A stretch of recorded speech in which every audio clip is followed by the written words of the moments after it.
Breaking Jain news. जिज्ञासा करेंगी कुमारी शिवानी साहू और उसके बाद तैयार रहेंगे ब्रह्मचारी डॉक्टर श्री सक्षम जी जैन। महाराज जी के चरणों में नमस्तु नमस्तु नमस्तु। महाराज जी, जैसे कि आपने कल शंका समाधान में बताया था कि जिसके पास जो है उसे दान में अवश्य लगाना चाहिए। किसी के पास कपड़े की दुकान है तो कपड़ा दे, मिठाई की दुकान है तो प्रसाद में मिठाई दे।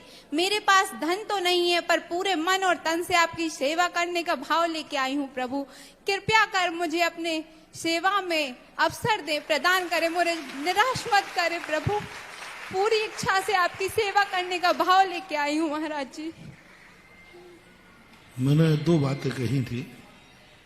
जिसके पास जो है वह देने की बात के साथ साथ मैंने ये कहा था, धर्म और धर्मात्मा को जिस चीज की जरूरत है वह चीज यदि आपके पास है तो देना चाहिए। एक बात तो आपने पकड़ लिया कि जिसके पास जो है वो देना चाहिए, तो फिर तो मामला गड़बड़ हो जाएगा। शराबी के पास, गुटखा खाने वाले के पास, मांसाहारी के पास,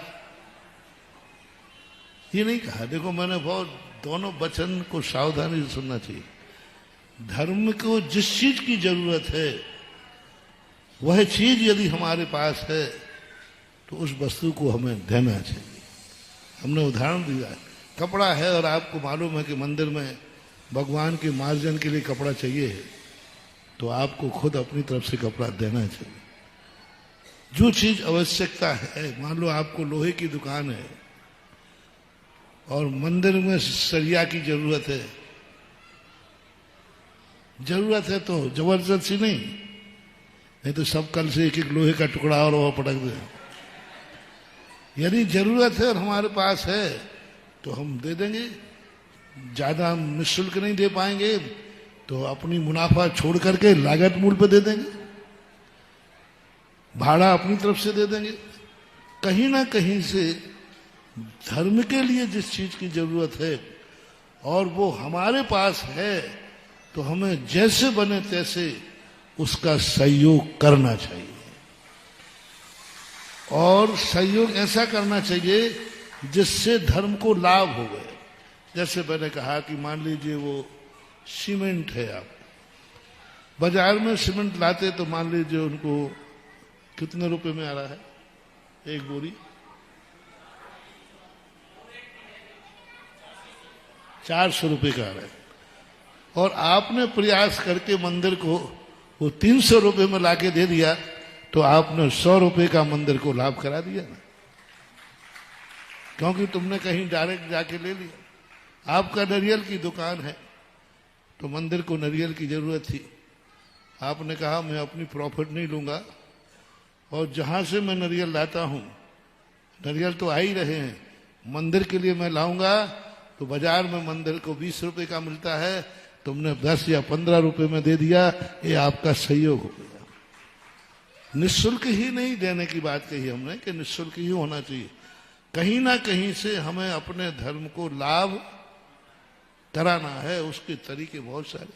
रही बात मन वचन की गाय, जैसे आप लोग और कुछ नहीं है तुम्हारे पास, रोटी तो खाती होगी बेटा कि रोटी भी नहीं खाती, पर वो चलेगी। कभी यदि कोई तुम्हारे यहाँ त्यागी वृत्ति आ जाए और मौका पड़े कि उसे जरूरत है तो उसको रोटी खिला देना, ये तुम्हारी रोटी का दान होगी। कहीं दरवाजे पर तुम्हारे कोई आ गया, प्यासा है, उसे पानी पिला देना, ये तुम्हारा सहयोग हो गया। गर्मी के दिनों में छत पर एक कुंडे में पानी भर के रख दिया, पक्षियों के लो पानी हो गया, क्योंकि हमारे पास पानी अकेला था, रोटी थी ही नहीं। और मन और वचन काय जहां तक होते हैं ये तो सदा देना ही चाहिए, देता ही रहता है। देखिए, ये बालिका 2 दिन से यहाँ पर नाम अंकित करवा रही थी। अपने दूसरे संप्रदाय से होकर के भी गुरुवर के प्रवचनों को कितने अच्छी तरह से इसने श्रवण पान किया है। करतल ध्वनि से इनकी अनुमोदना करें। और मन वचन काय से समर्पित होने की वो तो गुरुदेव ने अच्छी तरह से बता दिया है, संहिता के हिसाब से क्या कैसे हो सकता है वो गुरुदेव ने बता दिया। एक बार क्या हुआ, एक स्थान का मंदिर बन रहा था। मैं शुद्धि को गया तो सारे मजदूरों ने घेर लिया। बोले महाराज जी मुझे आपसे एक प्रश्न करना है। ये आपके बड़े बड़े सेठ लोग तो मंदिर बना रहे हैं और मंदिर बना करके पुण्य कमा रहे हैं, हम तो जिंदगी में कभी मंदिर नहीं बना पाएंगे, तो हमारा कल्याण होगा कि नहीं होगा? पर मैंने कहा चलो बैठते हैं। तो सारे मजदूरों को घेर कर मैं बीच में बैठ गया, एक चट्टान थी। मैंने कहा सुनो, मैं सेठ के बराबर ही तुम्हारी गति, तुम और सेठ एक ही स्थान पर पैदा होगे। बोले महाराज कैसे, कहाँ सेठ करोड़ों रुपए कर दे? बस तुम्हें इतना करना है कि हम ये मजदूरी कर रहे हैं बेलदार को, मजदूरी तो मेरी किस्मत में लिखी ही थी। आज ये मजदूरी किसी पापी का घर बना के कर रहे होते, बंगला बनाने में कर रहे होते, पता नहीं उसमें क्या पाप होगा। हे भगवान, मैंने कितना पुण्य किया। आज जो मैं बजरी का तसला उठा रहा हूं, ये जिन्हें मंदिर भगवान का बनेगा, आज मेरी मजदूरी। आज मैं बेईमानी नहीं करूंगा। और अवभाग्य तो मैं जाग गया कि आज मैं मंदिर की ईंट लगा रहा हूं जिसमें जिनेंद्र आएंगे, जहां जिनेंद्र के भक्त बैठेंगे। मैंने कहा इतना भाव तुमने कर लिया तो तुम्हारी और सेठ की गति एक सी है। एक माली था, मैं एक गांव में गया तो माली दिन भर में वो गर्भालय के पास जहां अभिषेक करते ना, और पोंछा लगाता था 2-3 बार।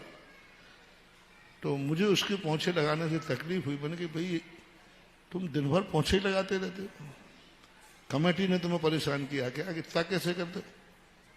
कमेटी ने कहा कि तुम दिन भर पोंछे लगाते रहना। तो उसने कहा महाराज जी आपको कोई तकलीफ हो रही है? अरे भैया मैंने ये, मुझे तकलीफ नहीं, मैं तेरी तकलीफ से तकलीफ में हूं। इतनी मेहनत। मैंने क्यों करते हो?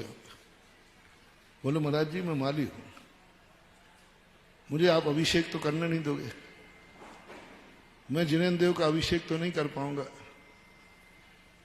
लेकिन जिनेंद्र देव के अभिषेक करने वाले जिस फर्श पे खड़े होते हैं उसको तो पोछा लगाने का अधिकार मेरा है।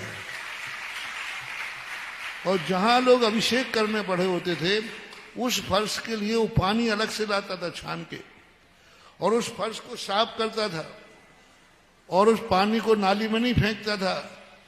पेड़ पौधों में देखे जैसे तुम गंदोदक डालते ना, ऐसा वो पानी, क्योंकि ये उस स्थान का पानी है जहां जिनेंद्र देव का अभिषेक करने वाले लोग खड़े होते हैं।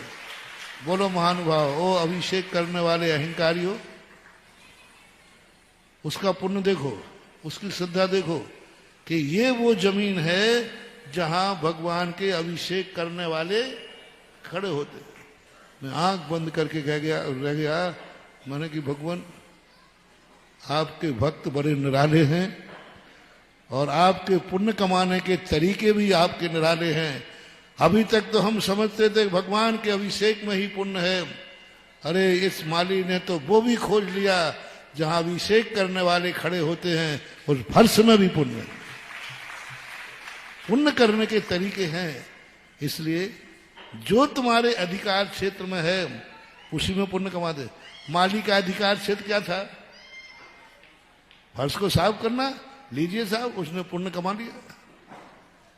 बेलदार का अधिकार क्या है? तसला उठाना। उसने कर लिया। मेरे अवभाग्य हैं कि आज मैं जो तसला उठा के ले जा रहा हूं इसमें जिनेंद्र देव का मंदिर बनेगा। लो, उसने पुण्य कमा लिया। पुण्य कमाने के तरीके बहुत हैं। जितने पाप करने के तरीके हैं उतने ही पुण्य करने के तरीके हैं। बोलो, पाप करने के तरीके कितने हैं? अनगिनत। तो पुण्य करने के तरीके भी कितने हैं? अनगिनत। सबको समझ में आ गया ना बेटा? समझ में?